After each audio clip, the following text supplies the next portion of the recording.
what we're determining is monosaccharide, disaccharide fermentation,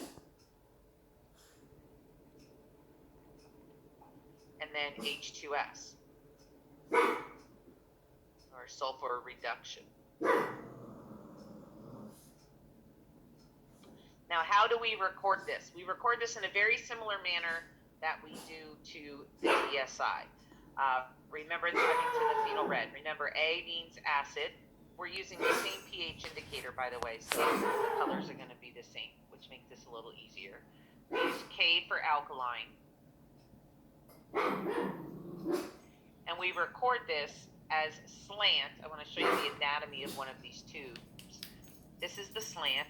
So the top portion of the tube is referred to as the slant. And then the bottom portion of the tube is referred to as the butt of the tube. So when we record results, we record the result of the slant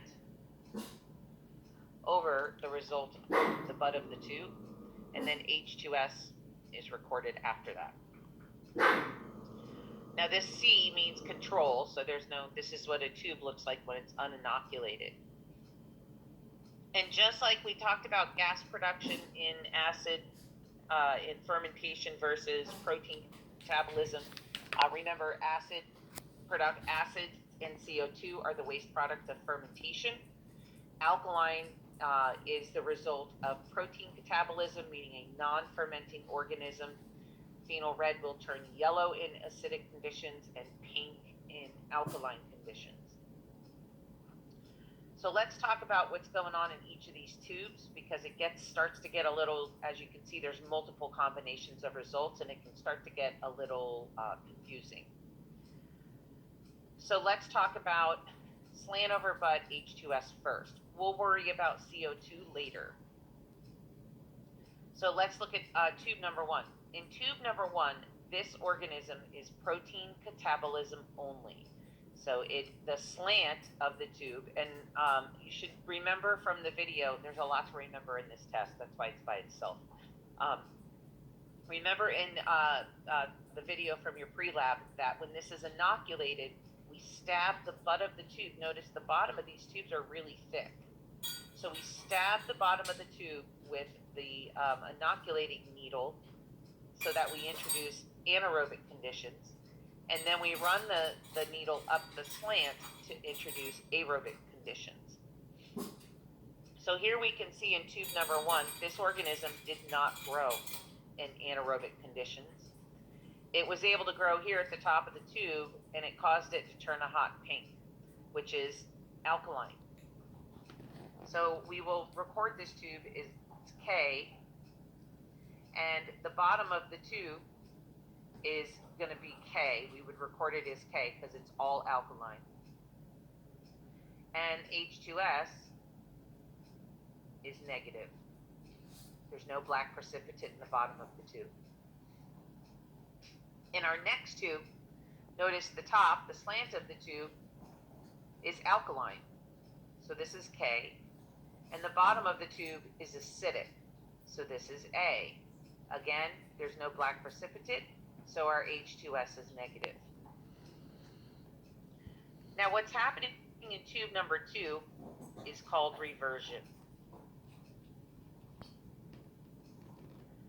Here in our three sugars, glucose is in a very low concentration.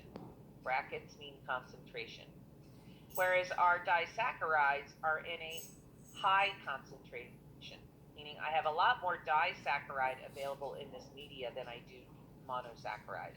So I have a little bit of glucose and a whole lot of lactose and sucrose. If my organism is only capable of fermenting glucose, it's going to run out of glucose pretty quickly. And when it runs out of glucose and it's unable, it can't ferment the disaccharides because it can't break those down, it will convert or revert to protein catabolism so that it can still survive and use proteins as a carb source instead of sugar. Our bodies do the same thing, right? If you think about the levels of starvation, we use sugars first, then we use fats. There's no fats available to these microorganisms in here. Then we use fats, and then we use proteins. So we go through different stages of metabolism. Bacteria do too. If they run out of the sugar that's available to them that they can't use anymore, then they're going to have to switch to something else. So they're going to switch to, in this case, it switches to protein metabolisms. They start breaking down amino acids as a carbon source because they don't have any more sugar available to them. Now, this will happen in the slant of the tube before it happens in the bottom of the tube, only because there's more media, so there's more sugar in the bottom. This means that we're going to see after 24 to 48 hours, we will see the slant of the tube start to turn alkaline. If we let this tube sit here for another 3 or 4 days, the entire tube would become alkaline. We have to make sure that we read this tube within 24 to 48 hours. So this is called reversion, and the top of the tube will turn pink and the bottom of the tube stays acidic. Now we move to tube 3. We can see up here at the very top of this tube, the very tip, that it's alkaline. So this is a K. The problem I have here is that this organism is H2S positive, which means all of that hydrogen sulfide gas that dissipated throughout the media turned black. And that's going to cause the bottom of my tube to turn black. And it makes it so I can't see, is it alkaline or is it acidic? I can't see the color. Well, here's what you need to remember is that hydrogen sulfide reduction will only occur in acidic conditions. So that means that the bottom of the tube is acidic. How does the bottom of the tube become acidic? Fermentation had to occur. So it's K over A, just H2S positive. We will not have K over K, H2S positive. It's always K over A, H2S positive. Because this hydrogen sulfide reduction, again, only occurs in acidic conditions. All right, so then we have tube number 4 over here. This one's pretty straightforward in terms of metabolism. We have A over A.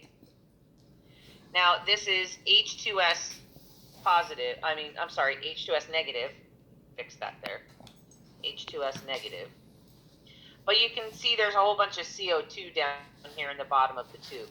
We don't normally really concern ourselves with gas production in a TSI. If you want to record it, you can. You can just put a little G here next to the A, or sometimes they superscript it. And that just tells us that there was some CO2 production in there as well. But you don't have to record gas in a phenol red. Now 4A here, this tube, is also A over A. And it too is H2S negative. Now, I know you see this little bit of pink in here. This is just from over-inoculation. If we're looking at a true reversion, you would see the whole top of the tube here turns this hot pink. Right? This little bit of pink up here is just simply because it was over-inoculated. It ran out of all 3 sugars in this small area. Then we have tube number 5. I just wanted to show you that because sometimes you do see that, and I want you to know that that's not true alkaline. Then we have tube number 5, which is, of course, yellow acid. I know the butt of the tube, because it's H2S positive, I know the butt of the tube is also acidic. So it's recorded as A over A, H2S positive. So let's take a look at a little easier to read results and how we record these answers. So remember, the results of the TSI is always the slant over the butt and then the H2S result. So here's our control. Here's A over A, right? I had the slant. I mean, there's so much CO2 production in here, the media got pushed up the tube, but I have acid over acid, H2S negative, no black precipitate. Here's my reversion, K over A, H2S negative. Here's my alkaline, K over K, H2S negative. Here is another reversion. This is K over A, H2S positive. So the only difference between this one and this one is the H2S result. Both of these are reversion. Just one of them has H2S production in addition to the switch in sugars. What questions do you have? Let's start there. Professor, can you show Yep. the previous slide again, please? There you go.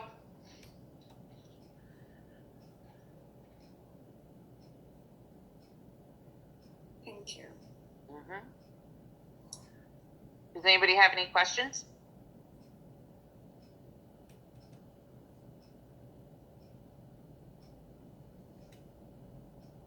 Yes, no, maybe?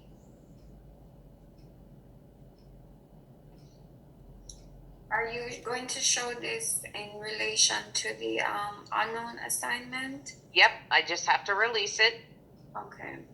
So give me a second.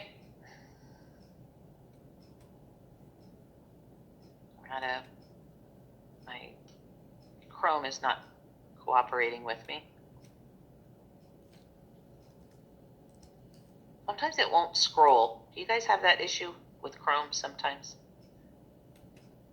Or D2L? That happens to me in D2L. Let's see here.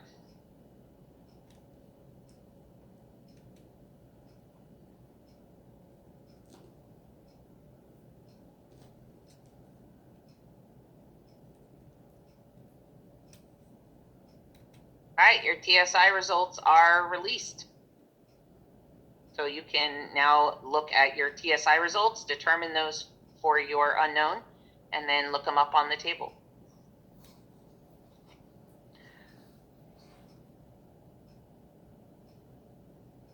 I was asking if you're gonna like go over it in class.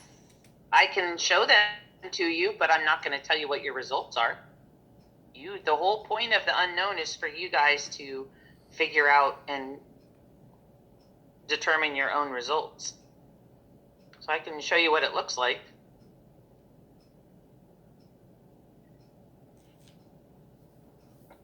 So you find your number, determine your result, record it, and then look it up in your table, just like you did the phenol reds and the gram stain. So remember, if you did the gram stain and the phenol reds, you've narrowed it down to probably 4 or 5 organisms, if not fewer.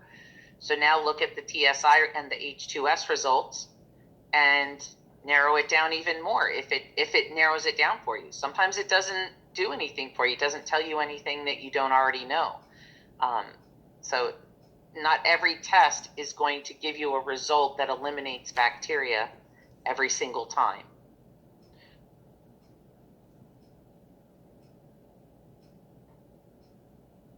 But if it helps, then use it. If it doesn't, then that's fine. We just have to wait for the next test.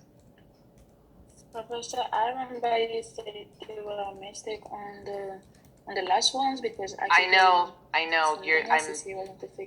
waiting for Dr. Ayala because she's the one who wrote that up. So I have to wait for Dr. Ayala. You have the gram-positive rod, right? Yes. Yeah. Yeah, I'll work on that today. I meant to do it yesterday and I just didn't get a chance. So I will try to work on it today. And I'll ask her again.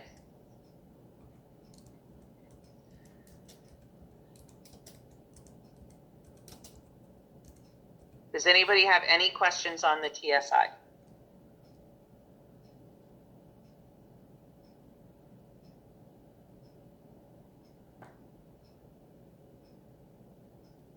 All right, if you don't, I believe that is the only thing that we had scheduled for today.